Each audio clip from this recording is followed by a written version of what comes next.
1, 2, 3, 4, start. Finally boni gol মোৰ আলুৰ সাবুন আৰু সাবুনটো কেনেকৈ বনালো ভিডিওটো শেষলৈকে চালে গম পাই যাব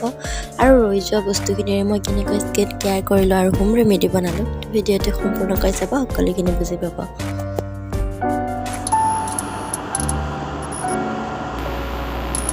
Hello everyone, কি খবৰ সকলোৰে আশা কৰো সকলো ভালে আছে অসমীয়া ছোৱালী মৌচুমীৰ এটা ভিডিঅ'লৈ সকলোকে স্বাগতম জনাইছো ৰাতিপুৱাৰ ৰঙা চাহৰ সৈতে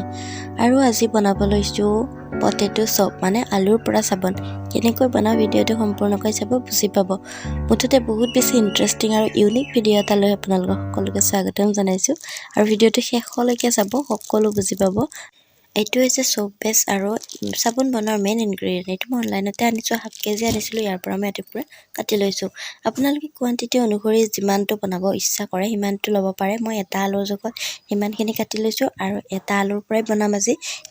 আলুখিনি এতিয়া মই সৰু সৰুকৈ কাটি ল'ম যাতে মিক্সাৰ গ্ৰাইণ্ডাৰত দিলে সোনকালে গুৰি হৈ যায় আৰু ইয়াৰ পৰা আমি ৰসখিনি উলিয়াই ল'ম এটো চাই থাকক ভিডিওটো একদম মই স্টেপ বাই স্টেপ দেখুৱাই যাম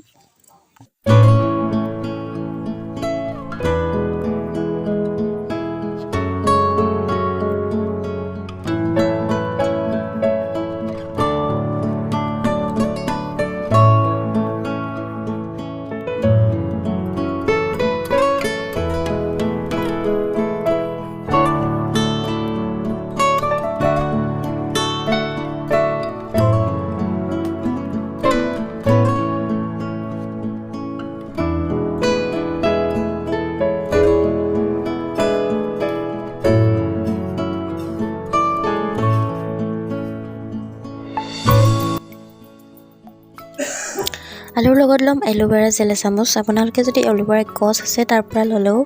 ল'ব পাৰে কিন্তু মোৰ তাত নাই কাৰণে মই এলোভেৰা জেলকে লৈছো চামুচ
এতিয়া মই সৰু সৰুকৈ কাটি লোৱা সোপ বেসখিনি ডাবল মেথড পদ্ধতিত গলাই লম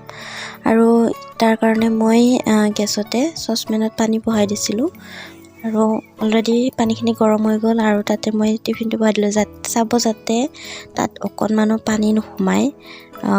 মানে সাবনটো যেতিয়া পানী সোমাই যাব তেতিয়া সাবনটো ঢিলা হৈ থাকিব কতো যাতে অকণমানো পানী নাথাকে আলুখিনিত হওক বা এইখিনিত হওক এইখিনি গলি গল এতিয়া মই ইয়াতে আলুৰ ৰসখিনি মিক্স কৰি দিম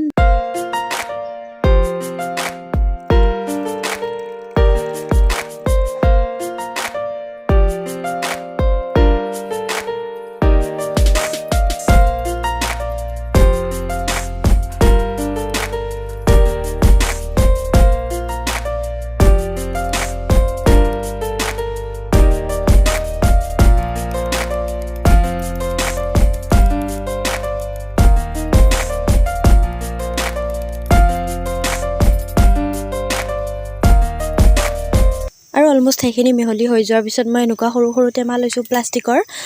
আৰু ইয়াতে মই চাবোনৰ চেপ দিবলৈ ঢালি দিলোঁ এইখিনি মই এতিয়া ধুনীয়াকৈ ঠাণ্ডা পৰা জেগাত ৰাখি দিম কেইঘণ্টামানৰ কাৰণে আপোনালোকে ফ্ৰিজাৰতো ৰাখিব পাৰে কোনো কথা নাই কিন্তু এনেকৈ ৰাখি দিলেও হৈ যাব আৰু প্লাষ্টিকৰ বাচনকেইটা যে ল'লোঁ একদম সুবিধাজনক নহয় আপোনালোকে কেতিয়াও নল'ব আপোনালোকে আইচক্ৰীমৰ এনেকুৱা বাতি হওক বা লাইলনৰ যিকোনো বাচন তেনেকুৱা ল'ব পাৰে অনলাইনতো পাই যাব চাবোন বনোৱা কেছ আৰু মই প্ৰথমবাৰ বনাইছোঁ যিহেতু মোৰ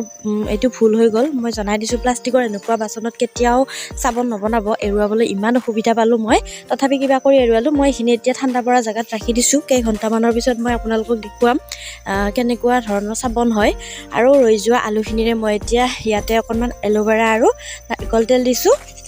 আৰু এইখিনি মই এতিয়া ছালত এপ্লাই কৰিম যিহেতু মোৰ চকুৰ তলত অকণমান ক'লা হৈছে আৰু এনেকৈ লগালে ভাল হয় বুলি শুনিছোঁ আৰু ময়ো এনেকৈ প্ৰায় নলগাওঁ কিন্তু মাজে মাজে সুবিধা হ'লে লগাওঁ বেছিকৈ গৰম দিনত লগাওঁ কাৰণ গৰম দিনত এইটো বহুতেই প্ৰয়োজন কাৰণ যিহেতু ৰ'দত গ'লে আমাৰ ছালটো একদম পুৰি যোৱাৰ নিচিনাকৈ ক'লা পৰি যায় সেইটো কাৰণে গৰম দিনত লগাব লাগে যিহেতু এতিয়া বাৰু গৰম দিন গ'ল ঠাণ্ডা দিন পৰিল আপোনালোকে গৰম দিনত এই বস্তুটো এপ্লাই কৰিব পাৰে বহুত ভাল হয় বুলি শুনিছোঁ আৰু মই নিজেও এপ্লাই কৰিছোঁ বাৰু সেইটো কাৰণে কৈছোঁ তো দেখুৱাই আছোঁ চাবোনটো কেনেকুৱা হৈছে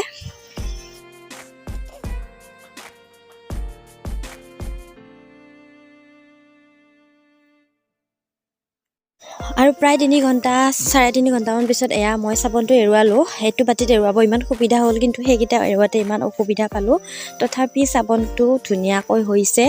আৰু ইয়াৰ ধুনীয়া ফেনো উঠিছে মই ফটোত লগাই দিছোঁ আপোনালোকে